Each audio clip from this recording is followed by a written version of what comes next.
Hola, ¿qué tal? El día de hoy vamos a platicar sobre el dengue. Este dengue pertenece a, bueno, para empezar es un virus envuelto que tiene un sentido positivo, pertenece a la familia de los flavivirus, es el virus del dengue, así se llama virus del dengue. Contiene como material genético, es un RNA monocatenario, quiere decir que solo contiene una sola cadena y la cadena que contiene es RNA. ¿De acuerdo? Son buenos inductores del interferón, ya tú sabrás para qué nos sirve el interferón y qué funciones tiene sobre nuestro sistema. ¿De acuerdo? Se replican en el citoplasma, recuerda el concepto. Los virus no se reproducen puesto que no son seres vivos. ¿Cierto? Los virus se replican. Es por ello que ellos tienen viriones o tienen número de copias, no tienen número de hijos, por así decirlo, ¿no? O sea, ellos solo se replican, se copian unos con otros, no se multiplican, no se reproducen como las bacterias o los parásitos o los hongos, ¿de acuerdo? Se replican en el citoplasma y salen por gemación de la membrana intracelular. ¿Recuerdas cuando hicimos los dibujos en la libreta? Y entonces tú dibujabas cómo era un proceso de fagocitosis, como el que vimos en el capítulo de la semana pasada que fue de Shigella. También aprendiste, dibujaste cómo era este proceso por fisión binaria, ¿de acuerdo? Y decíamos que Giardia lamblia también tenía ese proceso que era por fisión binaria, ¿se acuerdan? Platicábamos sobre la mitosis y la meiosis cuando nosotros lo revisamos en el salón de clases. Entonces, ahora esta información que nosotros tuvimos del inicio de curso es ahora cuando la tienes que aplicar, ¿de acuerdo? Entonces, los virus se replican dentro del citoplasma de la célula hospedera y salen a partir de ellas por gemación, ¿ok? A partir de la membrana intracelular. Provocan infecciones sistémicas y viremias. Esto es una característica propia de la familia de los flavivirus. ¿En la familia de los flavivirus solo existe el dengue? No, existen otros. El que hoy vamos a platicar es del dengue. ¿Ok? Suelen infectar a células como los monocitos y los macrófagos. ¿Recuerdas cuál es la función de ellos? Cuando nosotros escribimos en el salón de clases, ¿para qué servían los neutrófilos, los linfocitos, los monocitos, los eosinófilos? ¿Te acuerdas? Y entonces nosotros hablábamos de los monocitos y de los macrófagos y cuál era la función de ellos. Entonces, estos tienen afinidad para parasitar, para infectar, para replicarse justamente en los monocitos y en los macrófagos. Los anticuerpos no neutralizantes que forman parte de nuestro sistema inmune favorecen a la infección. ¿Ok? Parte de nuestro sistema inmunológico le abre la puerta al virus del dengue a través de los receptores CFC de las células. Esta parte ya la conoces puesto que pertenece a inmunología de tercer ciclo. ¿Ok? Entonces, vamos a hablar sobre las generalidades. También el dengue es conocido como, es el agente causal de la fiebre quebrantahuesos, es otra forma de conocer a la enfermedad. Tiene dos formas graves, el dengue hemorrágico y el síndrome de choque por dengue, ¿de acuerdo? Afecta principalmente en niños, es transmitida por el mosquito Aedes aegypti y se repitió, disculpe.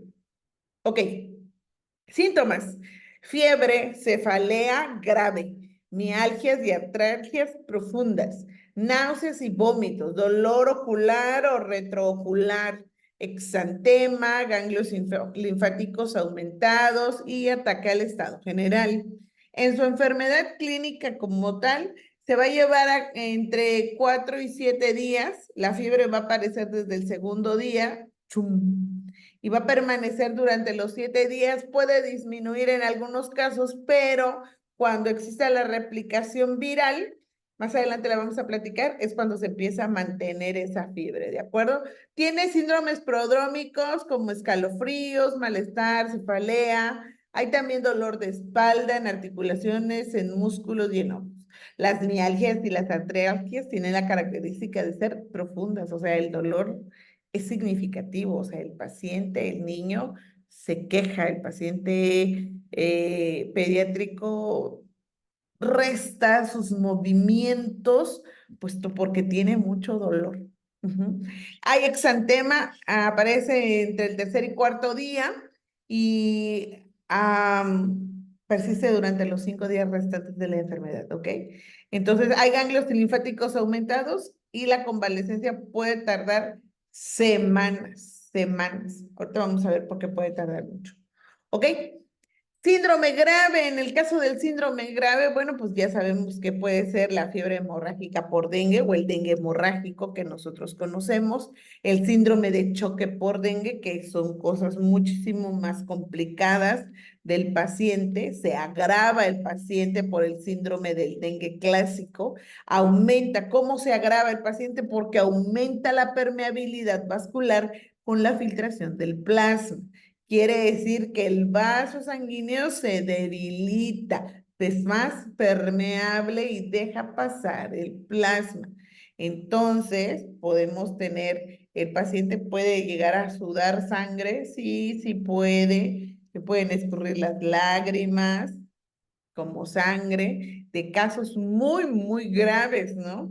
Entonces, en esta permeabilidad vascular, pues es cuando aparecen las petequias, ¿no? Estos vasculitis, este puntilleo rojo amoratado, porque pues se está rompiendo la permeabilidad vascular y entonces se está permitiendo que salga o que pueda salir, transpirarse a través de la piel. El aumento de las citocinas vasoactivas y puede ser causa de muerte, por supuesto, ¿no? En estos casos graves nosotros vamos a poder observar baja concentración de las plaquetas, ¿ok? En sangre. Entonces, aquí el principal parámetro que nos puede indicar la presencia del dengue es la disminución de las plaquetas, ¿ok? Entonces, las plaquetas en un síndrome de enfermedad clínica, dengue, clásico. Esta enfermedad clínica puede llegar a tener conteos bajos de plaquetas, pero no tan bajos. ¿Cuánto bajo? Las plaquetas normales oscilan entre 150 y 450,000 plaquetas por mililitro, ¿de acuerdo? Entonces, estas plaquetas pueden llegar a disminuir en el caso del dengue clásico, 150, 140, 120, oscila entre ese rango, ¿de acuerdo? Conforme más grave se vaya haciendo la sintomatología, entonces hay pacientes que han llegado a tener hasta 40,000, 20,000 plaquetas. O sea, el paciente está de que si tú lo mueves, sangra. Por donde quiera puede sangrar el paciente. Y así como lo podemos ver de forma extracorpórea, dentro también tiene el mismo riesgo de fragilidad capilar o vascular. Entonces, de ahí radica entonces la gravedad de la patología. ¿Qué tenemos que hacer? Vigilarle el número de plaquetas al paciente, porque estos nos van a ir diciendo a nosotros si el ciclo virémico, ya ven que este virus del flavivirus es una familia que producen viremias, quiere decir que se reproducen a chorro y está plagado el cuerpo de virus, ¿de acuerdo? Entonces, entre más copias de este virus tengamos, pues el paciente va a estar más infectado y más manifestación grave, manifestación clínica grave va a poseer, ¿de acuerdo? Entonces, prueba de elección, biometría hemática, específicamente el recuento de plaquetas, ¿ok?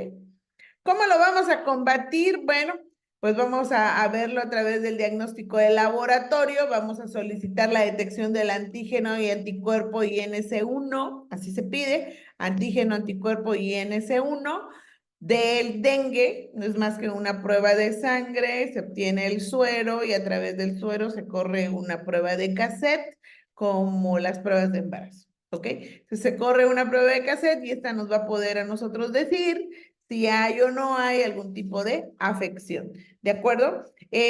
También vamos a poder solicitar lo que platicábamos hace ratos, vamos a poder solicitar la biometría hemática, Y en esta biometría hemática es importante que nosotros revisemos algunos parámetros importantes como el volumen corpuscular medio, este volumen corpuscular medio o BCM también, que aparece en los reportes de laboratorio, generalmente van a empezar a hacer macrocitosis, ¿ok?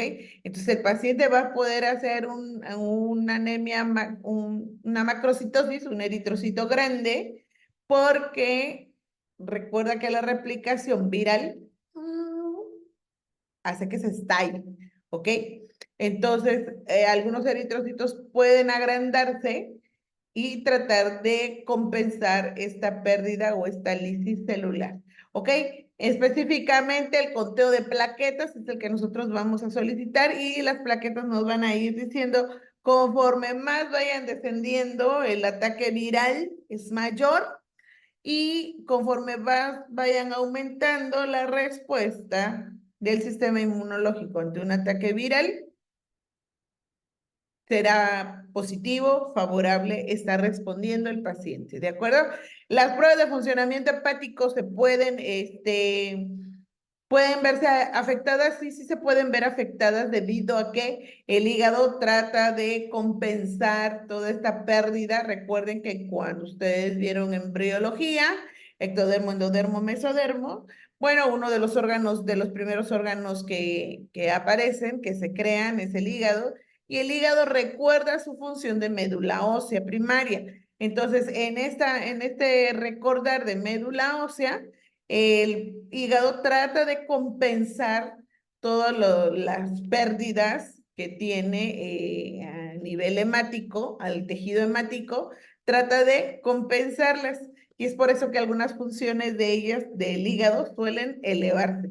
Estas se van a regular conforme la mejoría del paciente se vaya dando, ¿de acuerdo? No hay una farmacoterapia viral, es un virus, recuerden, como el virus de la gripa, como el rinovirus, difícilmente nosotros vamos a poder administrar un antibiótico, porque para empezar no es bacteria, no puedo administrar un antiparasitario porque no es un parásito, no puedo administrar algún otro antimicótico porque no es un hongo, es un virus.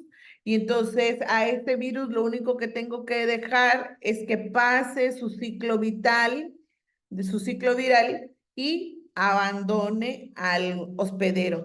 Entonces, ¿qué es lo que tengo que hacer? Reposición de líquidos por las fiebres tan altas que tiene el paciente y algunos fármacos para ayudarle al resto de su sintomatología, como cuál, pues como para quitarle el dolorcito de cuerpo, la fiebre, reponerle los líquidos. Algunos pacientes pueden desarrollar diarrea, entonces algunos hacen náuseas, le voy a dar algún medicamento para que le quite el vómito, le quite el malestar, el mareo. No existe una vacuna como tal, es simplemente sostener, es un tratamiento de sostén para el paciente que resista hasta que pase el ciclo viral, ¿de acuerdo?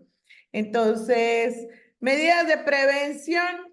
Ahí está el mosquito volándoles, ¿no? O sea, métodos de prevención, el uso de los insecticidas, el uso de los repelentes en el cuerpo, sobre la ropa, la descacharrización, eliminar todo este tipo de cosas que ya no nos sirvan en la casa o que sean criaderos de mosquitos por el acumulamiento de agua estancada, las mallas mosquiteras, en fin, ¿no? El uso de estos pabellones en la cama, eso nos puede ayudar muchísimo, ¿no? De hecho, es muy recomendable que el paciente que tiene dengue sea aislado. Este paciente con dengue debe dormir aparte, debe dormir con su pabellón.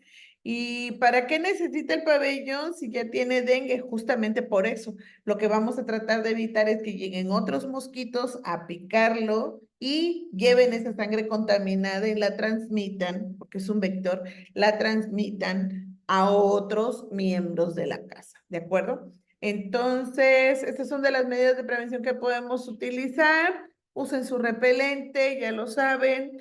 Y si no hay dudas, preguntas o amenazas, los quiero muchísimo. Nos vemos en el salón de clases.